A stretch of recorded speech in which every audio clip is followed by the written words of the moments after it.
Today's question, oh, it's a juicy one. Why do men get so defensive instead of just apologizing? Spoiler alert, it's not because they enjoy sleeping on the couch. Is it pride? Is it fear? Is it testosterone? We're going to dive into the ego armor, the apology aversion, and yes, how it shows up in relationships and even arguments. And if you've ever had an argument that turned into a TED Talk, instead of a simple, sorry, this one's for you. All right, let's get into it. So let's just call it like it is. Apologies shouldn't really be that hard. Yet, here we are. Right?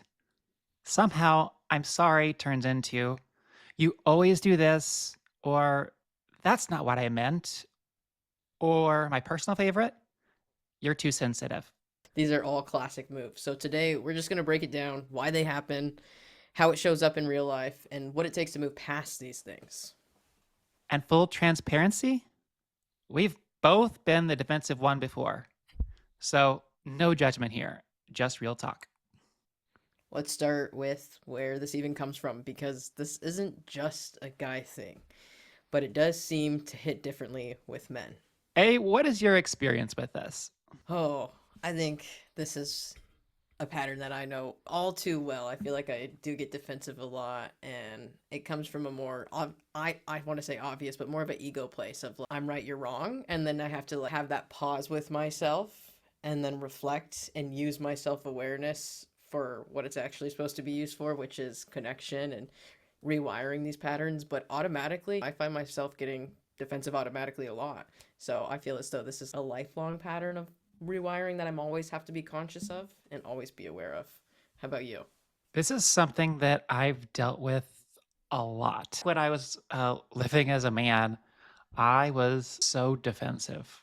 I don't know why that really was. It's kind of a hard one, why it was, but how it was for me was I would have these talks with my wife. When I was having these talks with her, she would always get mad at me because what I would do is instead of saying I'm sorry or acknowledging that I was part of the problem, I would make myself the victim. And that really pissed her off.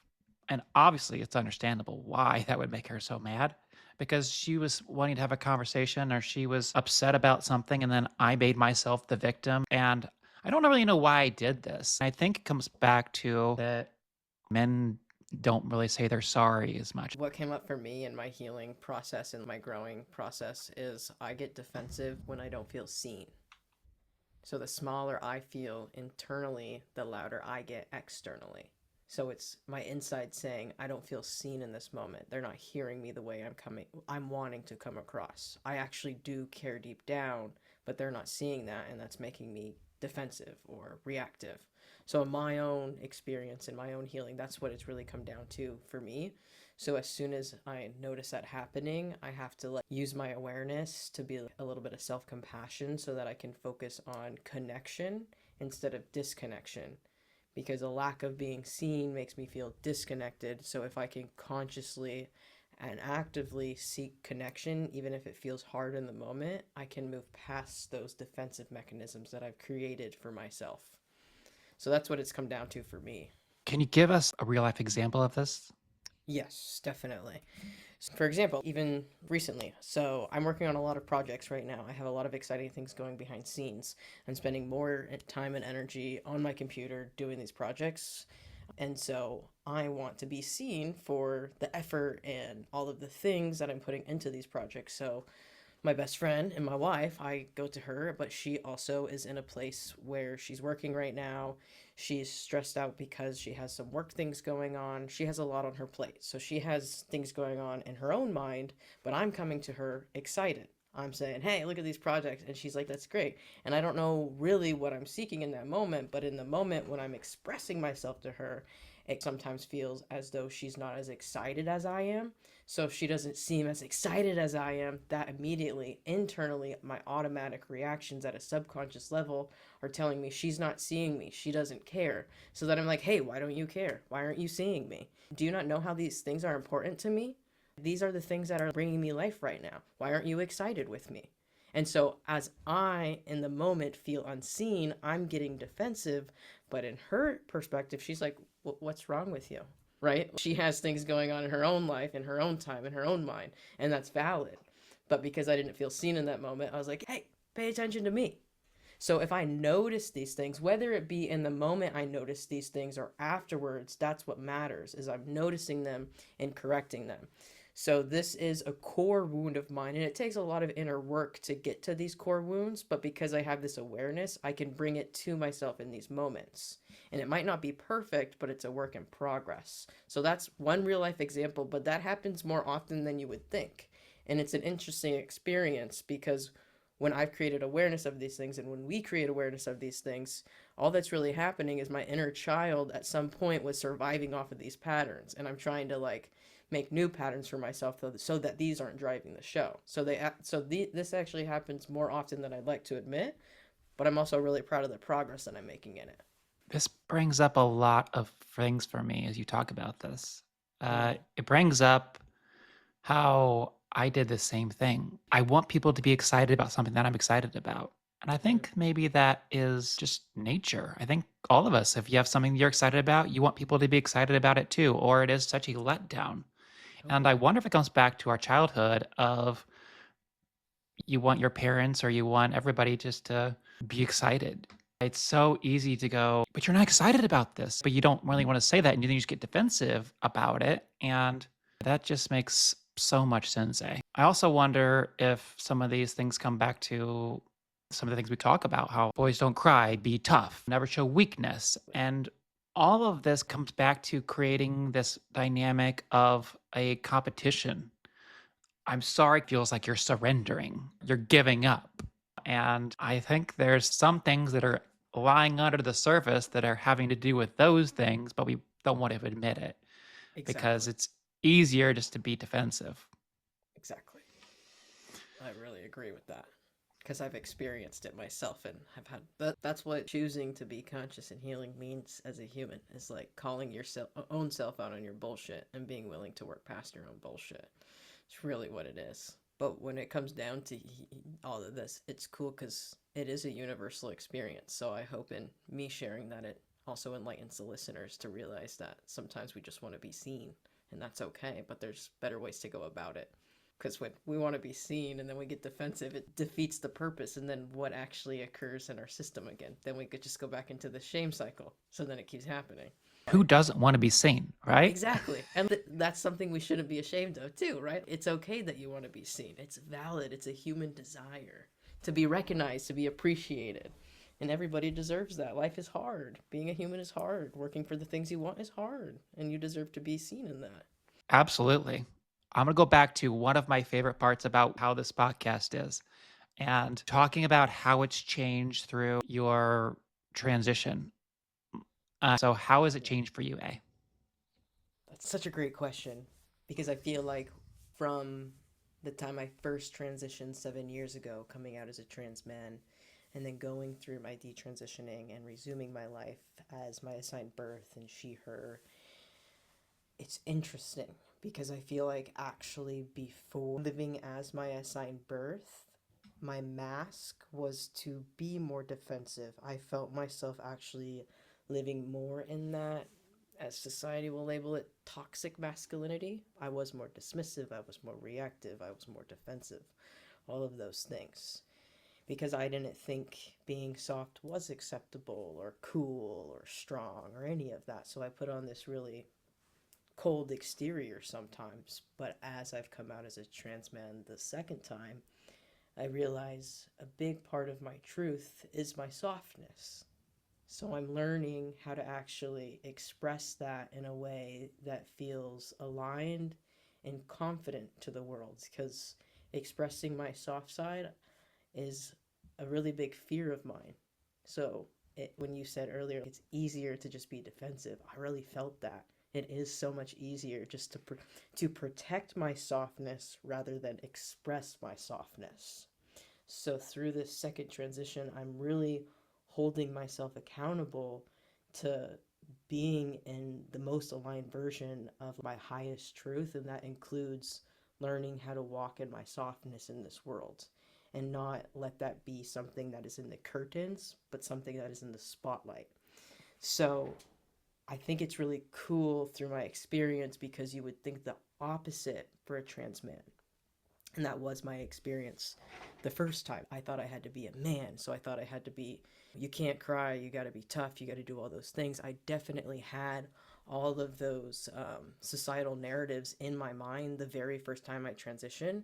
So when I had all of those narratives the first time compared to being conscious and healing my second transition this time, but the first time I was so stuck in those narratives, it was so depressing and it pushed me further away from my truth because I felt as though if I was going to go after being a man in the societal box version, then I would have to suppress my truth even more. So it made it confusing for me as a transgender individual because everybody told me in my support group and all the trans people I was surrounded with, they all told me you should feel like you're getting closer to your truth when you transition. But so when I was transitioning, I actually felt the opposite. And it wasn't because I feel like a girl deep down, it's because I feel like a soft hearted man deep down that might also not be accepted in this world. So that also really confused me in my first transition. And I was like, there's no way I could be a boy. There's no way I could be a man. If that's what a man means, that's not who I am. So I don't know if I actually am a man, but just wasn't a man in society's eyes. I was a man in my own eyes, and I'm learning that now through my second transition. So that's my experience from then till now. So as a female masculine lesbian, I was definitely way more defensive, but now coming out as a trans man that is trying to embrace his truth, I'm leaning into that softness more. So do you think that is because you were trying to fit these specific gender roles that we talk about, or do you think it has to do with testosterone, the high levels that you were starting on when you first transition, or is it both? Really think it was the boxes. I really do for this one. I don't think it had to do with the testosterone at all. It's so interesting because we all feel like we need to fit into these boxes until you deconstruct and realize that is there really even a box there, or should there be a box there? Honestly, your T transition, you can just see it in you, is such a huge asset to being able to not only see your truth, but allow you to transition the way that you want to. I agree. And I don't care what anybody says. I think my detransition was a huge gift from God. I think that was my gift from Him. Do this the right way. Do this in the way that's aligned with you. Don't do it how the world tells you to do it.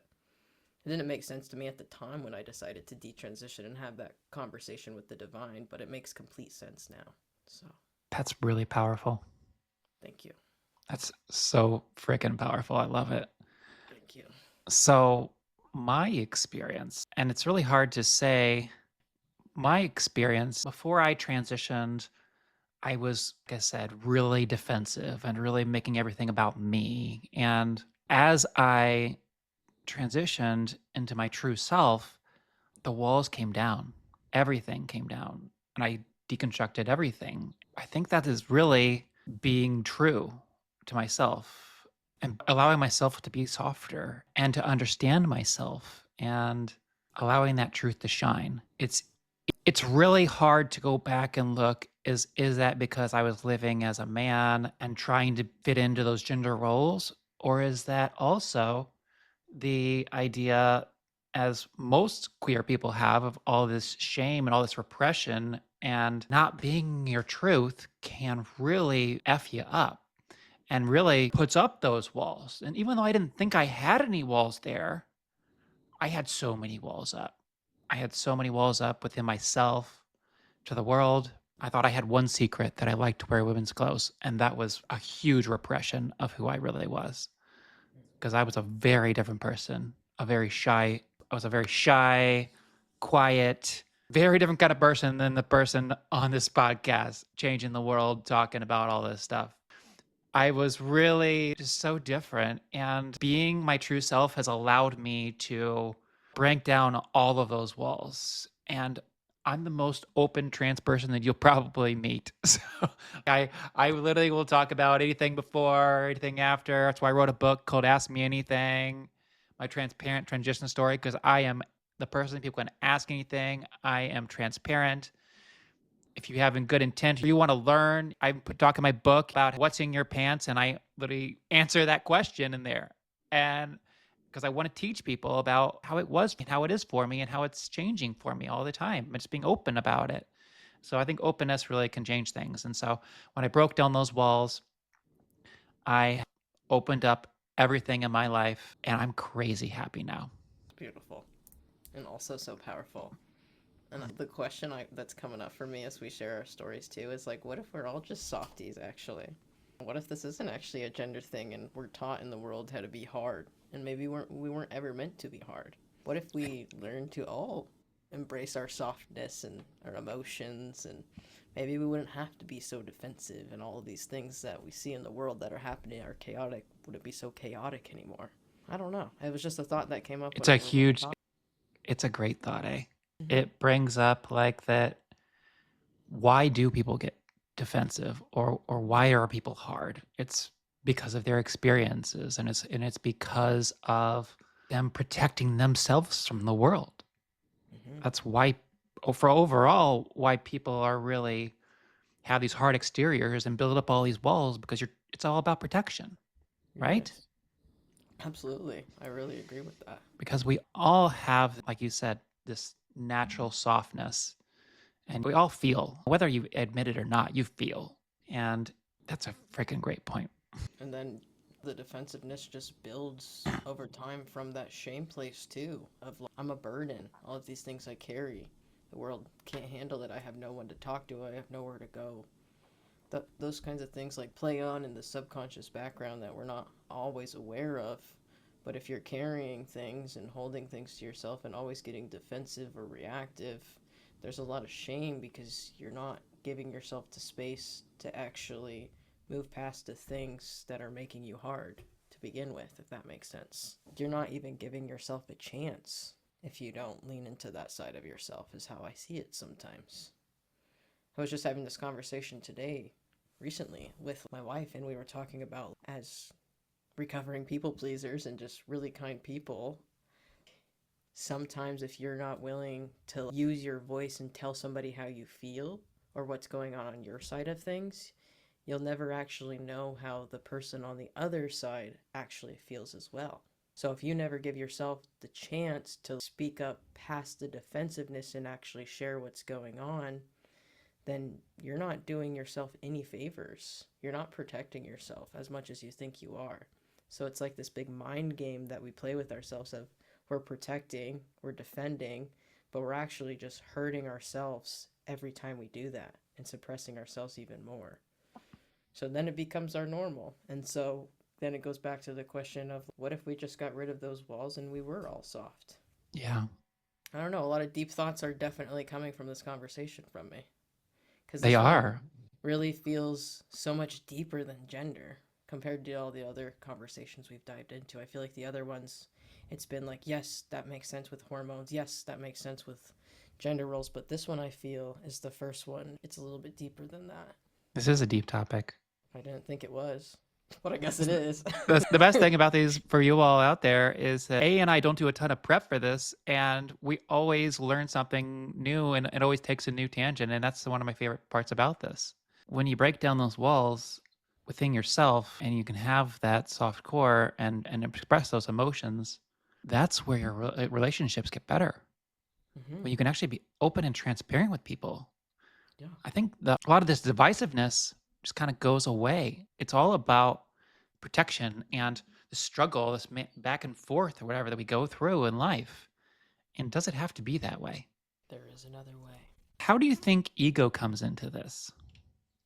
Oh, there, right. I said like mind games. Your mind plays games on you. The ego thinks that it's protecting you because you might feel underneath the surface that you might be a burden and you don't want to share what's actually happening because that's more embarrassing for you. So you think it should look a certain way. As soon as your mind starts to say should or expectations and things, that's your ego speaking. It's just trying to hold you in how this should look mode, but we can go beyond that. So ego is, I think, just comes up in these moments because it's like protection, protection, protection.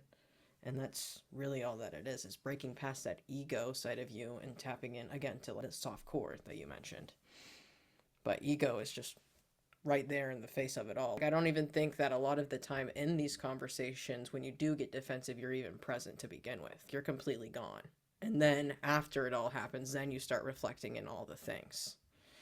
But a lot of the time, right there in the moment, it's just your ego that's talking. You're not even present. Because that's how deeply ingrained these patterns are, right? Like, they're very deep stuff. It goes, this is deeper than gender, and I feel like it really does dive deep into the people pleasing of how we've been conditioned. We need to please the people on the outside, and sometimes that's the ego too. I need to put them first before myself, and then it goes back to self-abandoning. So if you're not giving yourself the chance to express in that moment, then it's just self-abandonment that's actually happening, and that's your ego. Your ego, compared to your soul, honestly just doesn't give a shit about you. It just wants to conserve energy. It wants to protect you in the patterns that you've created. That's what its job is. It's not to be the most amazing version of yourself, get you successful. Your ego protects you from all of that stuff, and then your soul is actually what kind of awakens you to that stuff. And that, when I started to use the word ego in my healing journey, it really helps me.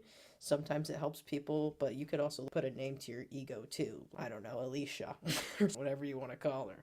But putting a name to your ego, even if it's just ego, it can really help you that like to start create that awareness of like, oh, those are the ego thoughts that they were talking about on the podcast. Now, how can I recreate new thoughts that would actually help me in these moments and start to steer that way?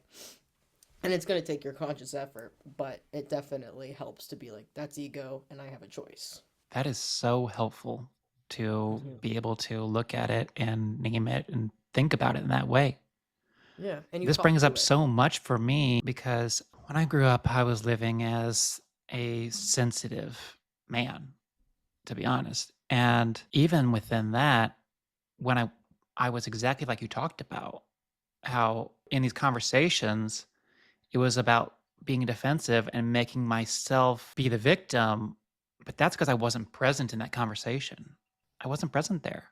And when you can actually acknowledge that, maybe that's where it changes. Maybe that's where it changes, where you can actually realize that I'm not being present here. And if I can be present and take down these walls and be open with my partner, that's where good communication can happen and we can stop being so damn defensive. So, whether you're the one who gets defensive or the one who gets tired of hearing excuses, here's the takeaway: it's not about being perfect, it's about being present. And sometimes the most powerful thing you can say is, I hear you. I'm sorry.